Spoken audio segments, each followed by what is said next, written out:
A comienzos de este mes, el Ministerio de Desarrollo Social suspendió unas 11.500 asignaciones familiares a beneficiarios cuyos hijos no estaban concurriendo a centros educativos.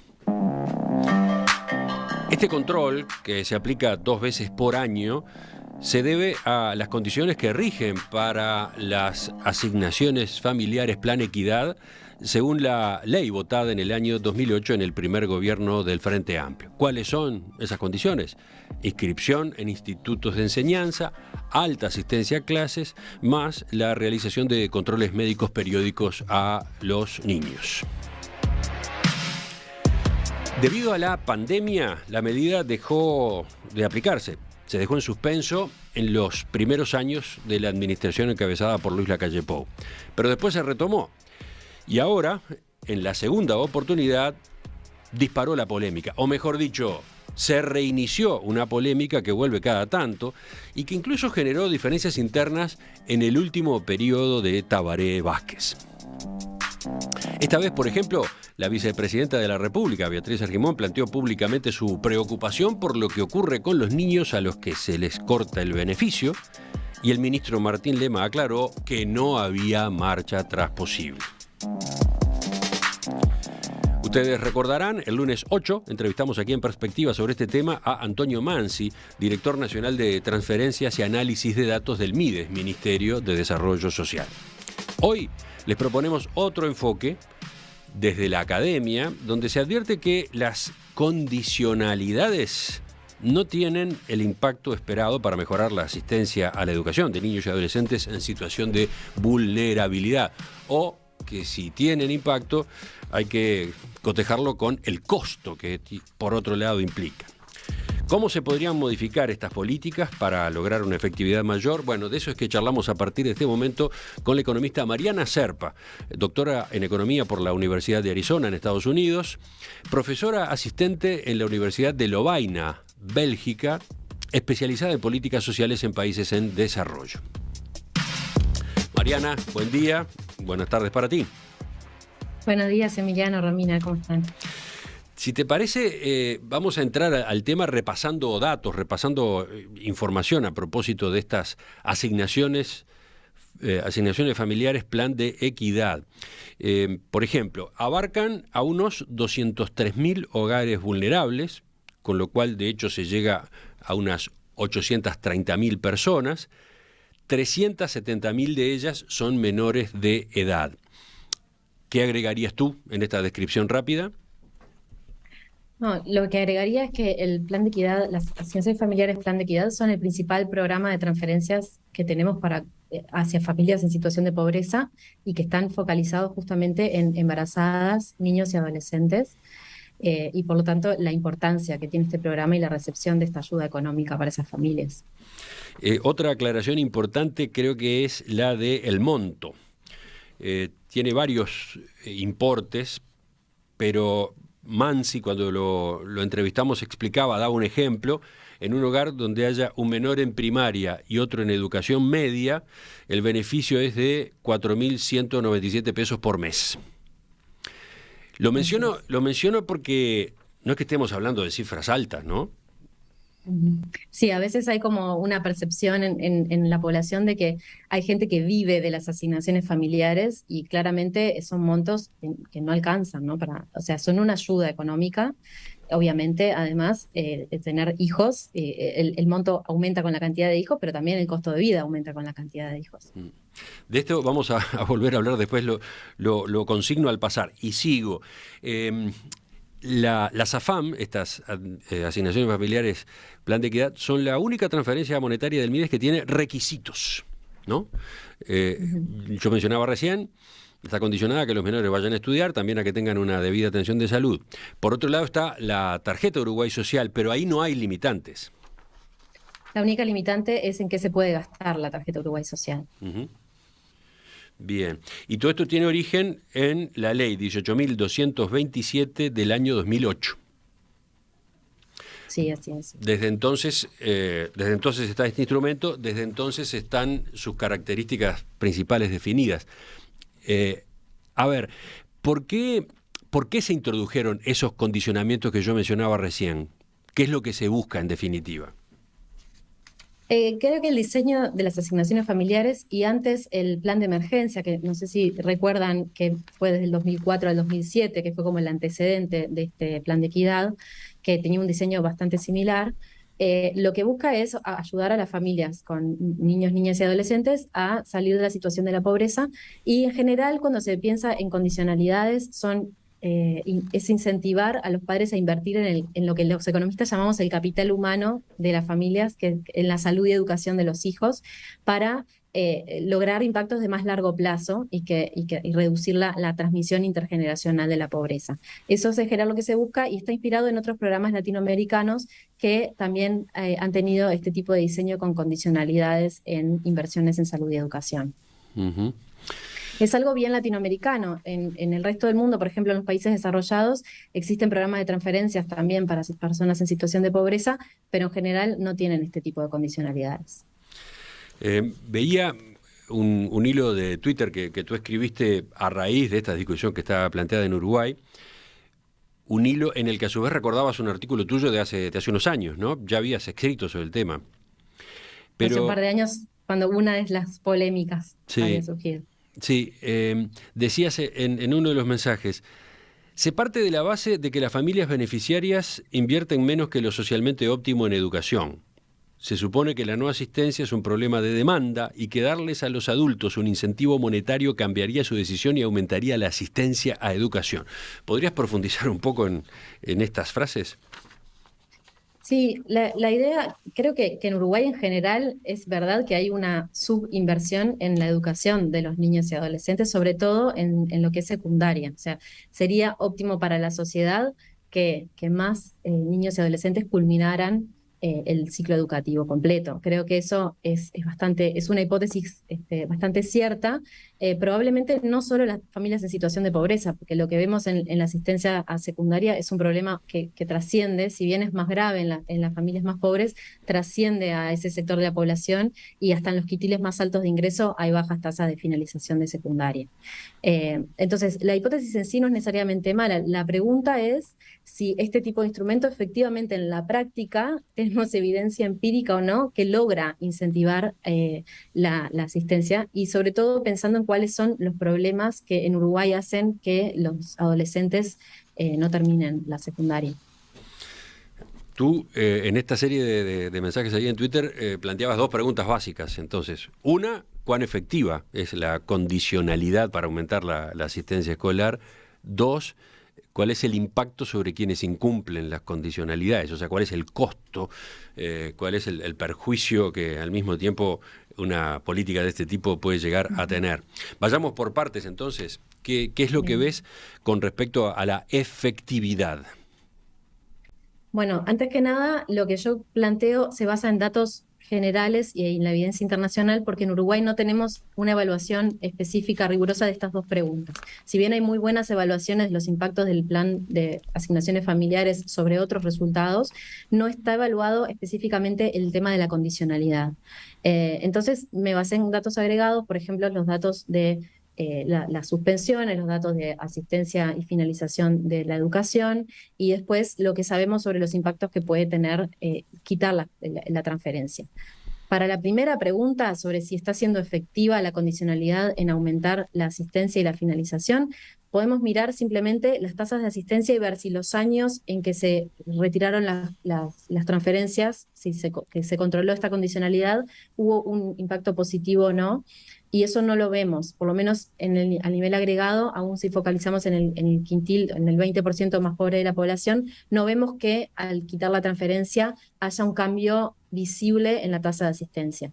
Las evaluaciones que existen de asignaciones familiares muestran que hay la recepción de la transferencia en sí aumenta en promedio en un 3% la asistencia al sistema educativo. Esto no específicamente la condicionalidad. Lo que no sabemos cuánto de ese efecto es por la condicionalidad y cuánto es simplemente por recibir la transferencia, que es obviamente a través de los ingresos que genera puede facilitar que las familias puedan mandar a sus hijos a los centros educativos. Entonces, a ver, la síntesis es que, según la limitada información que tenemos, los impactos serían muy modestos. Pero ¿cómo se puede hacer esa lectura o cómo podría pensarse que tuvieran un impacto importante si estamos hablando de 11.000 suspensiones. 11.000, ¿no? Sí, las suspensiones en sí. En 203.000 beneficiarios. Estamos hablando de un porcentaje bajísimo, ¿no? ¿Por qué el hecho de suspender en los casos de no asistencia a clase, por qué iba a tener después un impacto en qué está pasando con la concurrencia, efectivamente? La condicionalidad en sí puede afectar la concurrencia por varios mecanismos. Uno puede ser simplemente al señalar su existencia, si los beneficiarios realmente están informados de que la transferencia tiene esta condicionalidad, ellos podrían responder aumentando la asistencia aun si no llegan a la suspensión. ¿Por qué? Por cumplir con la regla o porque la información les da la pauta de que esto es algo importante, que se busca promover, y entonces podría tener un efecto. O sea, de por sí la información que genera la existencia de la condicionalidad. También no es necesario que a mí me suspendan la transferencia para que tenga un efecto sobre mí. Puede ser que observe que a un vecino le suspendieron y entonces responder. O sea, no es necesariamente el efecto solo sobre las familias que efectivamente reciben la suspensión. Podría tenerlo a través de efectos ya de la información que eso genera. Por otra parte, por el lado contrario, si la información es escasa, si las familias conocen poco la condicionalidad, si cuando se hacen las suspensiones llega muy tarde en el año la información a la familia, es difícil que respondan a esa condicionalidad y que realmente tenga impactos. Ujú. Por otro lado, hay que tener en cuenta lo que se explicaba a propósito de cómo está compuesto este grupo de 11.000 suspensiones, por ejemplo, ¿no? Un porcentaje altísimo, creo que es del orden del 70%, corresponde a estudiantes liceales, ¿no? Sí, exacto.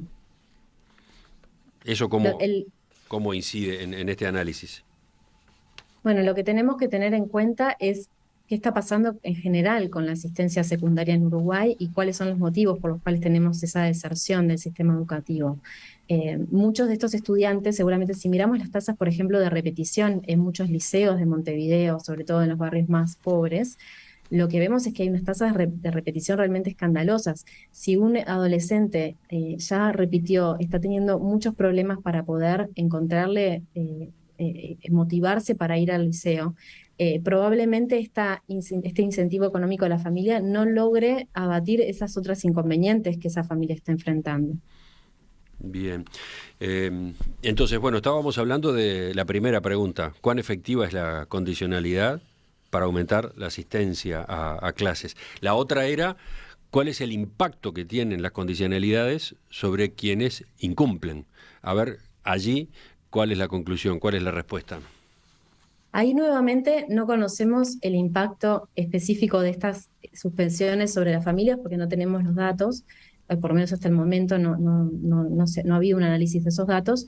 Lo que sí podemos decir es que sabemos que la transferencia monetaria tiene efectos positivos sobre las familias, por lo tanto quitarla va a tener un efecto, le va a quitar ese efecto positivo que tiene. Sabemos que mejora la nutrición infantil, sabemos que mejora los resultados durante el embarazo, sabemos por la evidencia internacional que en general las transferencias de ingreso durante la infancia y la adolescencia son muy importantes para mejorar muchos resultados de los niños y adolescentes, más allá de la asistencia a la educación. Entonces, quitar esa transferencia obviamente va a tener un impacto negativo sobre esas familias que tienen niveles de ingresos muy bajos y además encima esto de dársela y después quitársela le da aún más, le introduce una fuente de incertidumbre a la familia sobre sus ingresos, con lo cual, con los impactos negativos sobre la supervivencia y el estrés que puede generar a las familias esa incertidumbre. Aclaremos, la suspensión cuando se resuelve no es definitiva, ¿no? Puede corregirse, puede Ujú. tener marcha atrás tan pronto como la familia o los jóvenes, ¿no? Niños o adolescentes retomen, por ejemplo, la asistencia a clases. Eso puede ocurrir 15 días después, un mes después, 2 meses después. No hay que esperar 6 meses, etcétera, ¿no? En teoría, pero fíjate que la transferencia, la primera suspensión se realiza en julio sobre la matriculación. O sea que ya pasó medio año. Ya estudiantes que están teniendo problemas para rendir en el liceo que se reenganchen cuando ya pasó medio año es muy difícil, ¿no? Y la suspensión por inasistencias es a fin de año, en noviembre, o sea que ya pasó, ya hasta el año siguiente probablemente es difícil que puedan mejorar cualquiera de esos dos resultados, tanto la matriculación como la asistencia. No tenemos los datos para saber cuántos y qué tan rápido responden a la suspensión, pero por las fechas en las cuales se produce hoy por hoy las suspensiones, es muy difícil que en el mismo año logran reponer, corregir esa situación. Mira, tengo un dato de estas horas de la prensa de hoy. Desde que el Ministerio de Desarrollo Social suspendió las asignaciones familiares en 11.500 casos por detectarse que los beneficiarios no cumplían con la contraprestación de enviar los hijos a estudiar, hubo cerca de un 20% que ya corrigió y que volverá a recibir la ayuda económica, dice hoy el diario El País. Bien, es un porcentaje bastante bajo y por el otro lado, aún si corrigieron, ya te digo, el propósito final, que es que realmente se reenganchen en el sistema educativo y tengan buenos resultados, es bastante difícil cuando ya perdieron un montón de tiempo del año. Entonces, a partir de este razonamiento, ¿cuál es la conclusión? Bueno, tal como están siendo hoy aplicadas, si bien la información que tenemos es limitada y siempre teniendo en cuenta eso de que lo ideal sería poder evaluar esto de una forma mejor, creo que el Ministerio, por lo que dijo Mansi, está trabajando en generar datos sobre eso, pero con la limitada información que tenemos, parecería que tal como están siendo aplicadas las condicionalidades tienen muy poco efecto sobre el objetivo que se busca y por el otro lado probablemente tengan esos impactos negativos sobre las familias que están siendo afectadas. Entonces, yo creo que lo que hay que pensar, más allá de la discusión de si condicionar o no condicionar, es en el caso de continuar con estas condicionalidades, dos cosas. Uno, cómo podemos mejorar esos impactos positivos y limitar esos impactos negativos. Y por el otro lado, evaluar a medida que lo hacemos para ver si tiene sentido continuar con la condicionalidad o no. O sea, por lo menos en tu visión, podrían continuar existiendo las condicionalidades. El problema no es que haya condicionalidades, el problema es cuáles son esas condicionalidades. En las condicionalidades, creo que el diseño se puede mejorar para limitar estos impactos negativos y después evaluarlo, a ver si realmente están cumpliendo su objetivo. Yo creo que hoy por hoy no lo están cumpliendo. Uh-huh. No sé si con estas correcciones quizás se logren resultados mejores, pero tenemos que evaluarlo para poder repensar si continuar o no. Por el otro lado, sería posible, por ejemplo, pensar en una asignación familiar no condicionada y buscar otros instrumentos del tipo becas para motivar la asistencia en secundaria, que es el problema de asistencia más grande que estamos teniendo. Ahí pongo la pausa porque me gustaría que en la segunda parte de la entrevista tú nos explicaras estas ideas que estás planteando, estas correcciones, estos ajustes que se podrían hacer al sistema de condicionalidades y por qué, ¿de acuerdo? Bien. Enseguida retomamos en perspectiva la entrevista con la economista Mariana Serpa. El tema, las asignaciones familiares, plan de equidad, estas que se suspenden si las familias de los beneficiarios no consiguen, no llevan adelante, por ejemplo, la asistencia a clases de los niños o de los adolescentes, si no ejecutan, si no concretan los controles de salud que están previstos justamente como requisitos. Este mes el Estado suspendió el pago de 11.500 asignaciones familiares a beneficiarios cuyos hijos no estaban concurriendo a centros educativos, que es un requisito justamente para recibir el beneficio. Si bien la medida no es nueva, porque se instauró en el primer gobierno del Frente Amplio y la condición empezó a controlarse en el año 2013, segundo gobierno, el encabezado por José Mujica, ahora el debate se reabrió.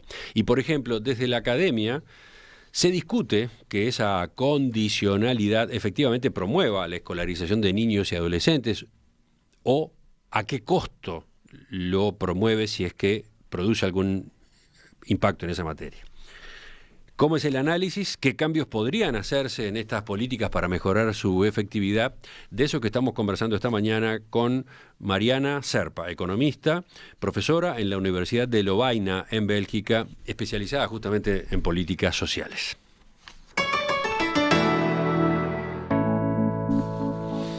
Mariana, una pregunta antes de avanzar un poco más y volviendo a lo que charlábamos en la primera parte, una conclusión que puede sacarse es que desde el año 2013, con interrupciones, pero se ha venido aplicando esto de suspender un par de veces por año las asignaciones familiares si no se cumple con las condiciones, sin tener certeza de cuál es el impacto, sin que haya una evaluación a fondo de que efectivamente se está logrando lo que se busca. Sí, creo que esa conclusión es válida. Existe evidencia en otros países con programas de un diseño parecido. En algunos lugares han sido efectivas estas condiciones en aumentar la asistencia escolar, pero también son contextos bastante distintos donde los problemas de asistencia al sistema educativo tienen otras raíces probablemente. En Uruguay no tenemos evaluaciones de los impactos que tiene la condicionalidad en sí. Tenemos evaluaciones de los impactos generales de las asignaciones familiares. De hecho, ha sido muy buena la colaboración entre el Ministerio de Desarrollo Social y el Instituto de Economía de la Universidad de la República para tanto el diseño como la evaluación del programa, pero eso no se ha evaluado este aspecto específico, que es la suspensión de las transferencias por incumplimiento de las condicionalidades. Me quedo pensando, y no quiero distraerme de lo que estamos charlando, pero ¿cuán frecuente es esto en el Estado uruguayo? De que las políticas no se evalúen. Probablemente sea lo más frecuente. De hecho, creo que tanto el plan de emergencia como las asignaciones familiares son de los programas más estudiados. De hecho, ya te digo, por esta colaboración que ha tenido el Estado, el Ministerio de Desarrollo Social con la Universidad de la República, en otros programas y en otras cosas, como por ejemplo, no solo transferencias a las familias pobres, podemos pensar, por ejemplo, en exenciones impositivas, en intervenciones sobre el mercado de la vivienda, podemos pensar en muchas otras intervenciones que hace el Estado. Generalmente no hay buenas evaluaciones de los impactos y cuando existen es difícil que luego se tomen en cuenta para rediseñar los programas. Bueno, tenemos un tema más general, un tema macro al costado sobre el cual volver, pero retomemos lo que veníamos charlando. Tu visión, a partir del análisis que has hecho, es que el esquema de condicionalidades es correcto, o sea, tú no irías a eliminar las condicionalidades. Digo, porque esa es una postura, ¿no? Que Yo no estoy en contra que las asignaciones familiares, plan de equidad, no tengan condiciones. Esa es una postura. Tú no estás en esa. Lo que sí decís es que habría que corregir las condicionalidades. Yo lo que digo es que es posible corregirlas y rever si realmente después de corregirlas se logran los objetivos deseados o si es mejor eliminarlas. Otra opción, obviamente, es ya eliminarlas, pero dado el apoyo que existe de buena parte de la población de mantener este tipo de herramienta, creo que tal como está diseñada hoy es difícil que tenga impactos positivos. Entonces es necesario rever el diseño para intentar ver si se logran esos impactos que se buscan. Concretamente, tú has planteado 3 ajustes, vamos a ir viendo cada uno de ellos. Una vía sería modificar qué asistencia a clases se requiere como mínimo. ¿Por qué? Bueno, en el caso, eso sobre todo en el caso de primaria, porque la mayoría de las suspensiones a niños y niñas que asisten a primaria, que están en edad de asistir a primaria, son por exceso de faltas, no por problemas de matriculación. En general en Uruguay la matriculación en primaria es casi el 100%, y lo que se está controlando es la asistencia, el porcentaje de asistencia, y en el caso de primaria se requiere un porcentaje más alto, que es del 90%, mientras que secundaria se requiere solo un 80%. ¿Y tú consideras Entonces, que ese 90% es un umbral demasiado alto?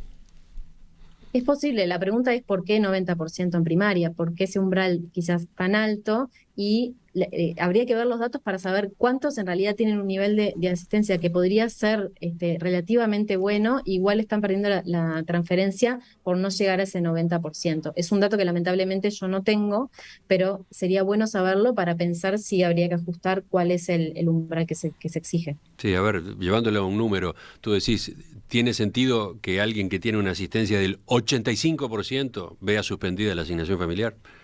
Exacto. Porque es una asistencia alta igual, digamos, no es del 100, pero es 85. ¿Por qué el límite está en 90, etcétera? Entonces tú, la idea que planteas es bajar ese umbral. Y más considerando que estas familias, pensemos que son familias que tienen dificultades económicas importantes, muchas son madres solteras, en donde la asistencia todos los días puede tener muchos desafíos en la práctica, porque no tienen con quién, cómo cuidar a los otros hermanos, o sea, puede haber muchos motivos por los cuales estos niños no puedan cumplir con ese 90%, quizás es demasiado exigente. De vuelta, habría que evaluarlo, habría que ver los datos, saber cuál es el porcentaje de asistencia y por qué ese 90%, y si no vale la pena reducirlo un poco. Otro ajuste que está sugiriendo es que se mejore la información que tienen los beneficiarios y se les dé tiempo para corregir el incumplimiento antes de que venga la suspensión. A ver, ¿cómo es esto? Si el objetivo principal, obviamente que creo que comparten todos los que discuten las suspensiones, todos los que defienden las suspensiones, creo que están de acuerdo en que el objetivo principal es lograr que estas familias cumplan con el requisito y se les reintegre la asignación familiar. Entonces, si queremos eso, tenemos que darles, primero, que realmente sea buena la información que tienen sobre lo que se espera de ellos, que por la información que tenemos de encuestas que se han hecho, hay mucha gente que recibe la transferencia que no tiene claro que existen estas condiciones. Lo segundo es que muchas veces cuando les llega la información de que tienen exceso de faltas o problemas de matriculación, ya es muy tarde en el año, entonces es difícil que puedan corregirlo, como hablábamos hace unos minutos. Entonces, ¿Cuál sería la fórmula? Por ejemplo, hay un ejemplo bastante exitoso de esto, que es el programa Bolsa Familia en Brasil, que bueno, ahora cambió de nombre, pero donde lo que se hacía era generar información por parte del sistema educativo sobre las faltas, matriculación obviamente, y faltas en tiempo mucho más corto. Entonces, todos los meses o cada 2 meses se reveía esa información, se le hacía llegar la información a los padres. Esto es relativamente fácil de implementar, dado los sistemas de información que existen en Uruguay. Se podría avisar por mensaje de texto a los padres, por ejemplo, que los hijos no están concurriendo. Hay muchas formas en las que se podría dar esa información mucho antes.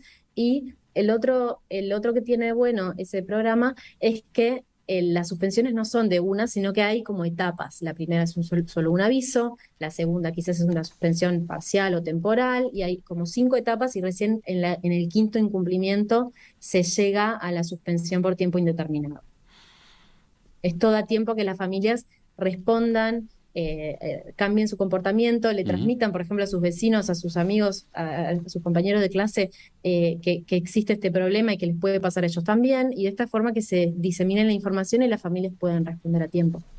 Y una tercera alternativa que has planteado en este hilo de Twitter es separar instrumentos.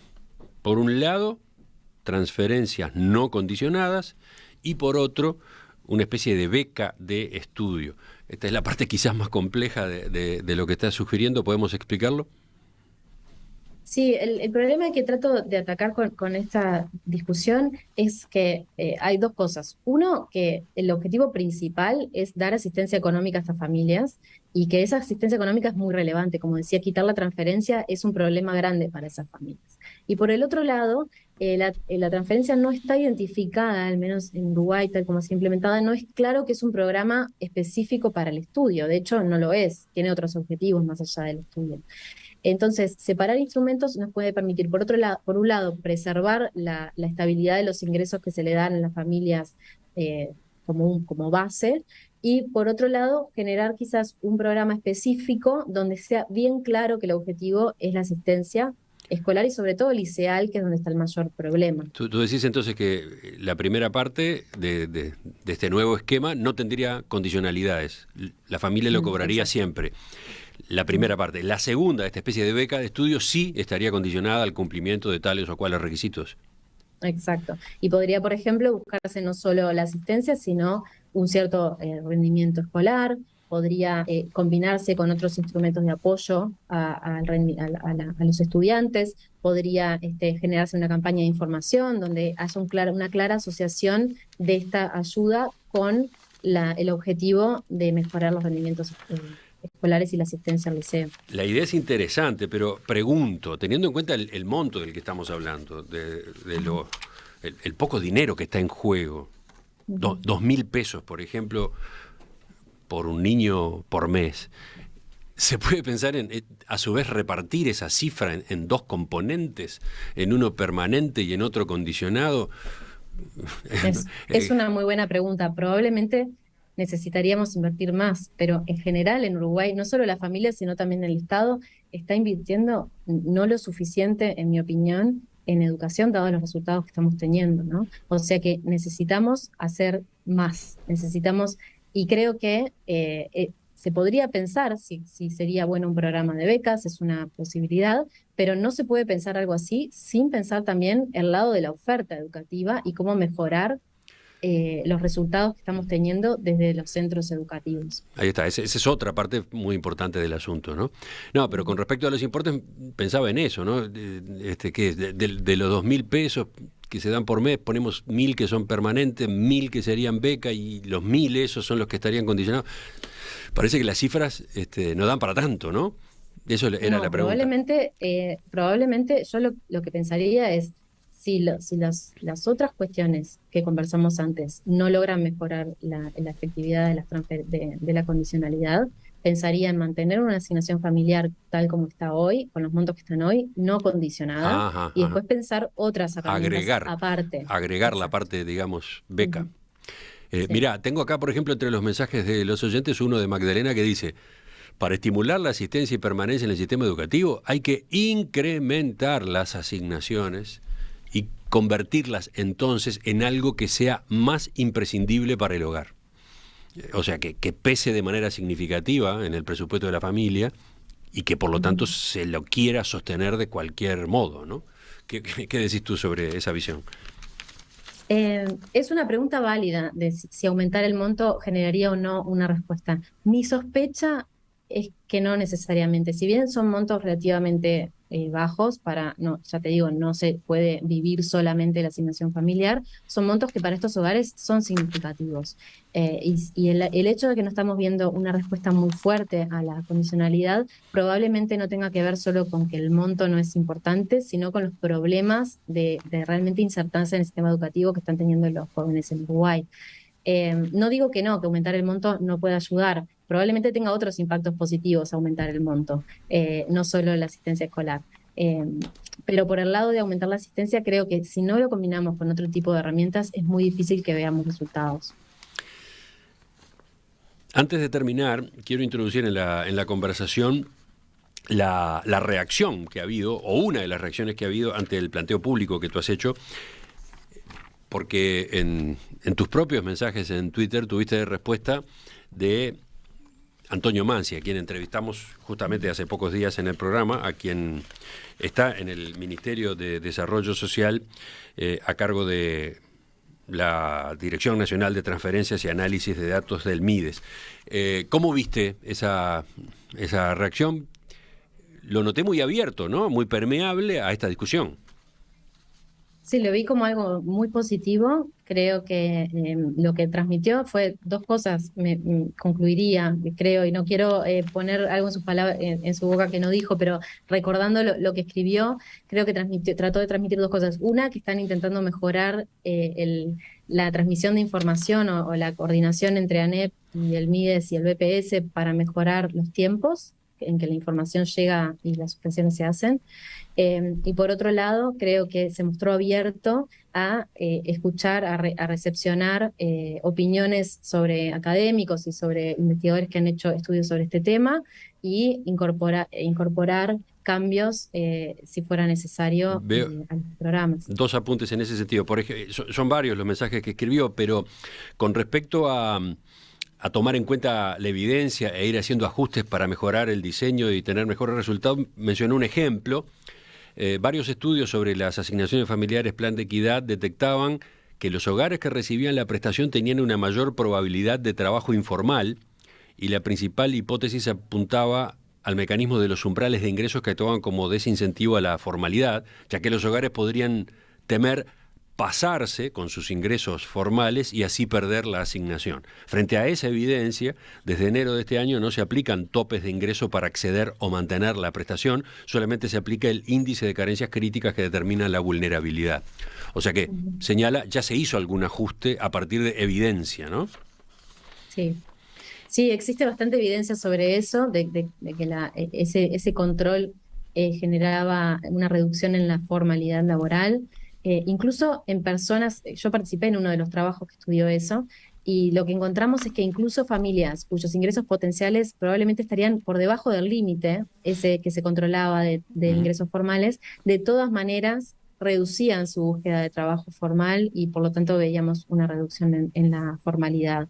Entonces, por ese lado creo que es bueno que se haya quitado esa, por lo menos que se haya tenido en cuenta esto para pensar cómo resolverlo. Una forma es quitar ese Mm. requerimiento, ese límite de ingresos.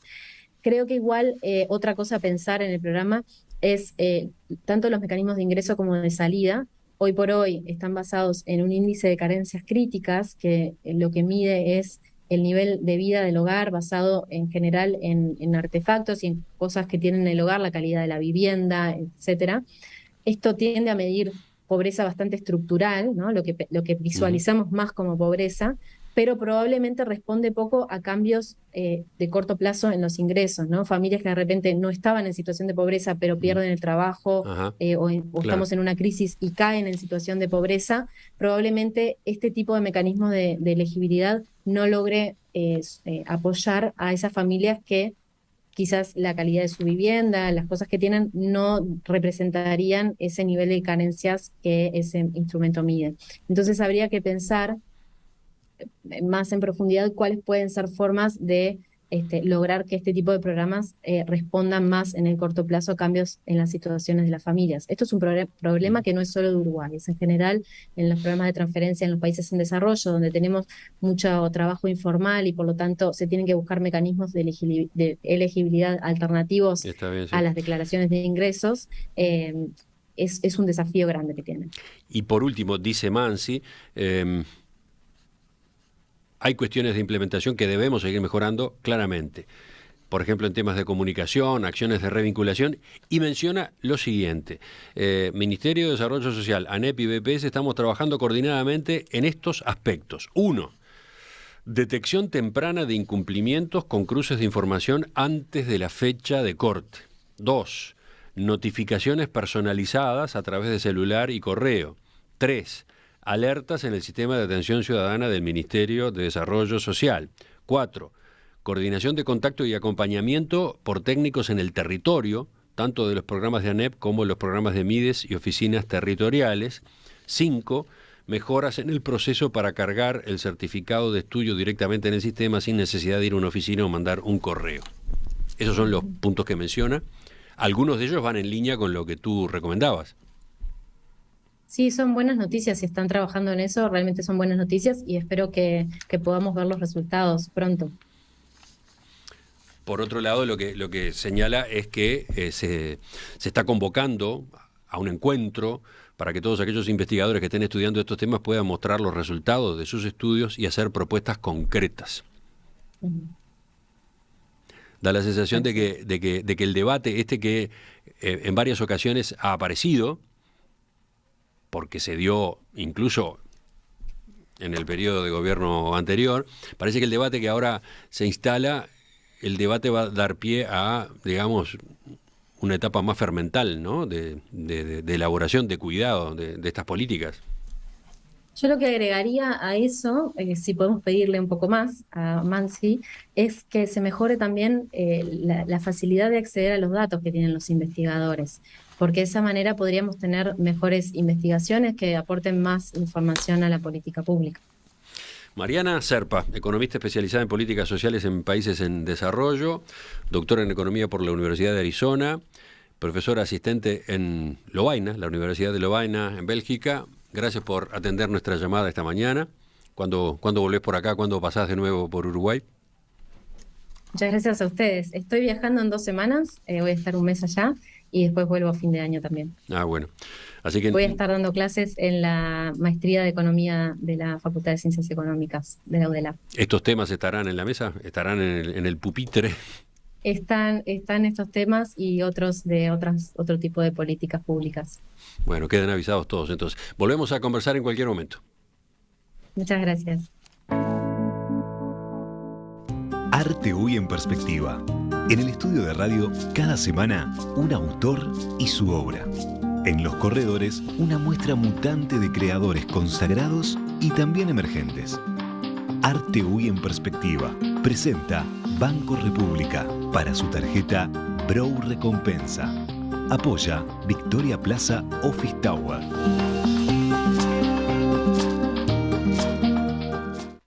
Ana Inés Mayorano, ella es la autora invitada esta semana en el ciclo Arte UI en Perspectiva. Ella, arquitecta, fotógrafa, curadora. De ella es este cuadro que, si ustedes siguen nuestra emisión en video, habrán visto a un costado mío hace un rato, a un costado de Romina. Este cuadro de 1,11 de base por 74 de altura, de este mismo año, que es en realidad un collage fotográfico digital montado sobre cintra y pertenece a una serie titulada Interiorismo. Este cuadro que engaña, entre comillas, ¿no? Ahora, por ejemplo, está en la pantalla, en primer plano, y parece una cosa. ¿Qué parece? Parece un papel de esos que suelen utilizarse para revestir paredes, ¿no? Un papel decorado. Ahora, si se lo mira de cerca, es otra. Y ahora, por ejemplo, en la pantalla ustedes están viendo un video con el que recorrimos, justamente aproximándonos centímetro a centímetro a lo que se ve, a lo que hay en realidad, si uno mira con más cuidado, en ese entramado. Bueno, préstenle atención y saquen sus conclusiones sobre esas dos dimensiones que tiene un trabajo como este. Pero para acercarnos más a la autora y su obra, convocamos a otro artista, Alfredo Guierra. ¿Qué dice? Conozco a Ana Inés desde hace unos cuantos años y creo sin temor a equivocarme que desde nuestra primera charla el tema central fue la ciudad, más precisamente la ciudad de Montevideo, que es algo que nos fascina, es algo que nos encanta, pero sobre la cual también somos muy críticos. Ella ha sido además un pilar fundamental en las últimas 2 ediciones del proyecto Guierra Intendente. La verdad que tanto en el 2015, que se encargó de hacer una propuesta increíble que llamamos el Protectorado de la Ciudad Vieja, hasta en el 2020, que bueno, fue una de las curadoras generales del proyecto, ha trabajado conmigo hombro con hombro también desde hace mucho tiempo. Y en relación específicamente al proyecto Interiorismo, que ya me encanta el nombre porque tiene un sesgo irónico importante, porque está mostrando los restos de la violencia de las demoliciones y los rastros, no del interiorismo en el sentido fútil, sino de la vida interior, de la vida privada de las personas que vivieron en esas casas, en una especie de ruina que queda junto a la medianera de lo que se está demoliendo. Y decía, bueno, que ese proyecto lo que muestra es otra cara de lo que pasa cuando la ciudad va cambiando, se va sustituyendo, muchas veces, creo yo, de manera indiscriminada y poco criteriosa en relación a lo que se pierde y a lo que se construye en su lugar. Pero en definitiva es una mirada, la de Ana Inés, llena de poesía y con una reverberación que nos lleva a pensar también en el tiempo, en el cambio y en la dinámica de las ciudades desde un punto de vista mucho más íntimo. ¿Sabías que con las tarjetas de crédito Mastercard Brow Recompensa, tu dinero vuelve a vos? Es la única que te devuelve plata cada vez que compras, a través de un programa de lealtad, en donde generás puntos que equivalen a dinero real, para comprar donde y cuando quieras, además de contar con beneficios exclusivos en los rubros más relevantes para tu día a día, que podés ver en beneficios.brow.com.uy. Pedí tu Mastercard Brow Recompensa al 21996 000 o en recompensa.brow.com.uy. Con tu tarjeta Mastercard Brow Recompensa, todo lo que das vuelve. Banco República, nuestro banco país. Si quieren ver de cerca este cuadro, el que tenemos en el estudio, y otros de Ana Inés, una posibilidad es que vayan a nuestra cuenta en Instagram. Allí es que está publicado el video sobre la obra que veníamos comentando, ese video que la recorre a pocos centímetros. Pero hay otra posibilidad de acercarse, y es que vayan a la Fotogalería Capurro. La Fotogalería Capurro, ahí en la Rambla Baltasar Brum. Ahí está montada la muestra Interiorismo de Ana Inés Mayorano hasta el 19 de septiembre. Y obviamente a cualquier hora del día pueden llegar hasta allí.